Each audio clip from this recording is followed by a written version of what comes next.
मुगलों ने 600 साल तक राज किया, अंग्रेजों ने 200 साल तक, पर समाज का एक बड़ा तकबा ऐसा है जो हजारों वर्षों तक शोषित रहा। 1947 में तो देश को आजादी मिल गई, पर इस तकबे ने अपनी राजनीतिक, सामाजिक, सांस्कृतिक और आर्थिक लड़ाई आज तक जारी रखी है। हालांकि समय काल और परिस्थितियों के अनुसार उतार चढ़ाव आते रहे, पर ज्योतिबा फुले, पेरियार तो अंबेडकर जी ने इस तकबे का आवाज बनकर सामाजिक न्याय की लड़ाई जारी रखी। जब पंडित पुजारियों ने धर्म को ढाल बनाकर अपने मुताबिक बनाया और वर्ण व्यवस्था की अवधारणा रखी, तो कमेरे और मजदूर वर्ग का खूब शोषण किया, जिसे त्रिवेणी बोल में इस तरह से लिखा गया है। जिस प्रकार धनियों की स्वार्थपरता ने पूंजीवाद को जन्म दिया, उसी प्रकार धर्मार्धों और समाज कुंकारों ने गुलाम बनाए रखने के लिए अछूतों और शूद्रों को जन्म दिया।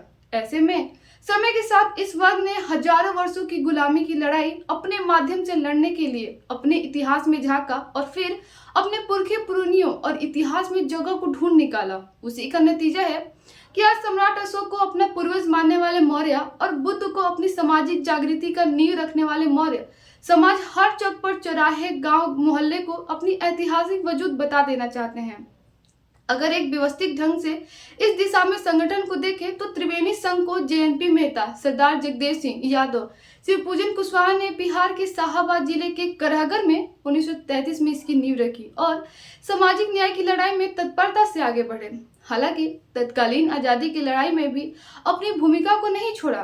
तभी तो अपने लेख में लिखते हैं कि वतन तेरे लिए सम्मा सभी को मिटा दूंगा, मिटूंगा खुद तुझे लेकिन मुसीबत से बचा लूंगा।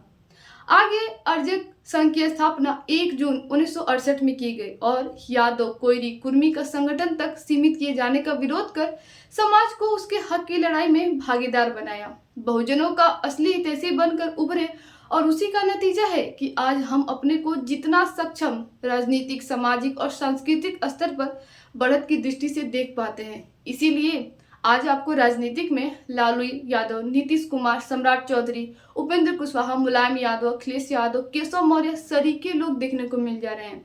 यह बुद्ध, पेरियार, अंबेडकर, ज्योतिबा फुले, त्रिवेणी संघ और अर्जक संघ का ही कमाल है। आज हमारे गांव में पुरखों की धरोहर और अपनी अस्मिता को उजागर करने के उद्देश्य से बुद्ध, अंबेडकर, ज्योतिबा फुले, सावित्रीबाई फुले का सामाजिक लड़ाई को ध्यान में रखकर गेट द्वार को स्थापित किया गया। तो समाज सम्राट अशोक की चक्र और लाट के माध्यम से अपनी प्रशासनिक दक्षता को भी उजागर कर सबके सामने रखने का प्रयास किया गया।